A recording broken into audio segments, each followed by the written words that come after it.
ഹരിഹരൻ സംവിധാനം ചെയ്ത് 1976 പുറത്തിറങ്ങിയ മലയാള ചലച്ചിത്രമാണ് പഞ്ചമി. പ്രേം നസീർ, ജയൻ, ജയഭാരതി, അടൂർ ബാസി എന്നിവരാണ് പ്രധാന വേഷങ്ങളിൽ അഭിനയിച്ചത്. പഞ്ചമിയിൽ റേഞ്ചറുടെ വേഷം അഭിനയിക്കാമെന്നേറ്റിരുന്ന KP ഉമ്മറിന് പറഞ്ഞ ദിവസം ഷൂട്ടിങ്ങിനെത്താൻ കഴിഞ്ഞില്ല. മദുരാശിയിലെ സത്യ സ്റ്റുഡിയോയിലായിരുന്നു ഷൂട്ടിംഗ് നിർത്തിപ്പോകാനൊരുങ്ങുമ്പോൾ ചിത്രത്തിലെ നായികയായ ജയഭാരതി കൂടെ വന്ന മുറച്ചെറുക്കനായ കൃഷ്ണൻ നായരെ ഹരിഹരന് പരിചയപ്പെടുത്തി. സിനിമയിലെ റേഞ്ചറുടെ വേഷത്തിന് ചേരുമെന്ന് അഭിപ്രായപ്പെട്ടു. ജയനെ കണ്ടപ്പോൾ തന്നെ ഒരു നിയോഗം പോലെയാണ് ഹരിഹരന് തോന്നിയത്. മേക്കപ്പ് ചെയ്ത് റേഞ്ചറുടെ വേഷത്തിൽ ജയൻ സെറ്റിൽ വന്നപ്പോൾ പ്രേം നസീറിനും ക്യാമറാമാൻ മെല്ലി ഇറാനിക്കും നിർമ്മാതാവ് ഹരിപ്പൊത്തനുമൊക്കെ ആ ഗെറ്റപ്പ് വളരെ ഇഷ്ടപ്പെട്ടു. ജയഭാരതിക്കും ബഹദൂറിനൊപ്പവുമുള്ള ഒരു ചെറിയ രംഗമാണ് ആദ്യമായി ചിത്രീകരിച്ചത്. 3-4 ഷോട്ടുകളിലെ അനായാസമായ നോട്ടങ്ങളും ഭാവങ്ങളും സംഭാഷണ സ്ഫുടതയും കണ്ടപ്പോൾ തന്നെ പ്രേം നസീർ പറഞ്ഞു, ഇവനൊരു സംഭവമായിരിക്കും.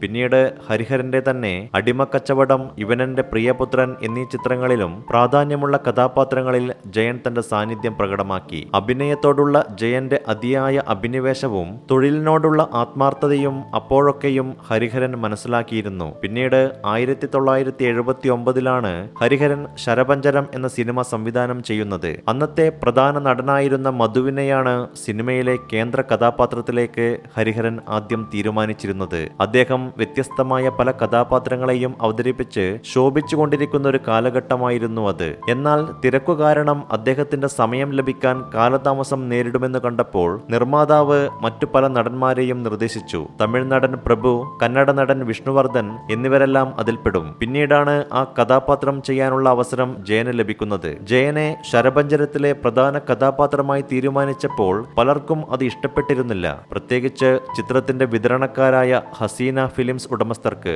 അവർ ചിത്രത്തിന്റെ വിതരണം വേണ്ടെന്നു തന്നെ തീരുമാനിച്ചു. പിന്നീട് ഏഞ്ചൽ ഫിലിംസ് ആണ് ചിത്രം തിയേറ്ററിൽ എത്തിച്ചത്. നിർമ്മാതാവ് GP ബാലനാകട്ടെ സിനിമയിലെ കഥാപാത്രങ്ങളെക്കുറിച്ചുള്ള തീരുമാനങ്ങളെല്ലാം സംവിധായകന്റെ ഇഷ്ടത്തിന് വിടുകയായിരുന്നു. ജയനെ തീരുമാനിച്ച ശേഷം കഥയിലും നായകന്റെ കഥാപരിസരത്തും ചില സംഭവങ്ങളിലുമൊക്കെ തന്നെ ഹരിഹരൻ പല മാറ്റങ്ങളും വരുത്തി. കുതിരയും കുതിരക്കാരനുമൊക്കെ വന്നത് ജയന്റെ വരവിന് ശേഷമാണ്. ഒരു ദിവസം പ്രഭാതത്തിൽ ഷൂട്ടിങ്ങിനൊരുങ്ങി ഹരിഹരനും ക്യാമറാമാൻ മെല്ലി ഇറാനിയും ബംഗ്ലാവിന്റെ മുറ്റത്തേക്ക് വന്നപ്പോൾ കുതിരപ്പന്തിയിൽ കുതിരയുടെ ഉടമസ്ഥൻ കുതിരയെ മസാജ് ചെയ്യുന്നത് കണ്ടു. അപ്പോഴാണ് ജയൻ അഭിനയിച്ച കഥാപാത്രത്തെ കൊണ്ട് അങ്ങനെ ഒരു സീൻ ചിത്രീകരിച്ചാൽ നന്നായിരിക്കുമെന്ന് ഹരിഹരന് തോന്നിയത്. ഉടനെ തന്നെ സഹസംവിധായകനോട് ജയനെ തയ്യാറാക്കി കൊണ്ടുവരാൻ പറഞ്ഞു, കൂടെ ഷീലയെയും. അങ്ങനെയാണ് സൗദാമിനിയുടെ കാഴ്ചപ്പാടിൽ ചന്ദ്രശേഖരൻ കുതിരയെ മസാജ് ചെയ്യുന്ന രംഗം ചിത്രീകരിച്ചത്. അതുപോലെ മറ്റൊരു പ്രധാന സംഭവമായിരുന്നു ചിത്രത്തിലെ ക്ലൈമാക്സിൽ ജയനും സത്താറുമായുള്ള സംഘട്ടന രംഗം. അത് ചിത്രീകരിച്ചത്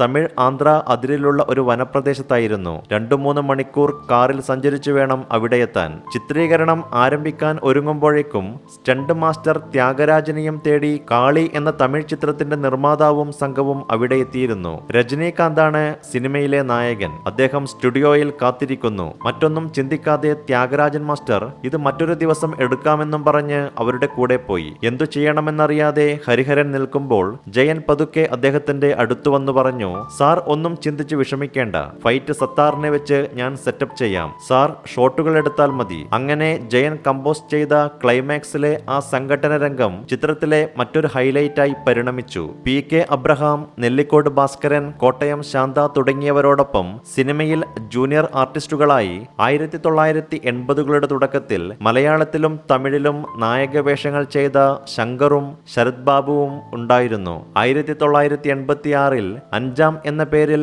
ശരപഞ്ചരം ഹിന്ദിയിൽ ഹരിഹരൻ തന്നെ റീമേക്ക് ചെയ്യുകയുണ്ടായി. ഷീലയുടെ റോൾ ചെയ്ത ഹേമമാലിനി തന്റെ വേഷം ഭംഗിയാക്കിയെങ്കിലും കേന്ദ്ര കഥാപാത്രത്തെ അവതരിപ്പിച്ച ഇനാംദാരിന് ജയന്റെ നിഴലാകാനേ സാധിച്ചിരുന്നുള്ളൂ.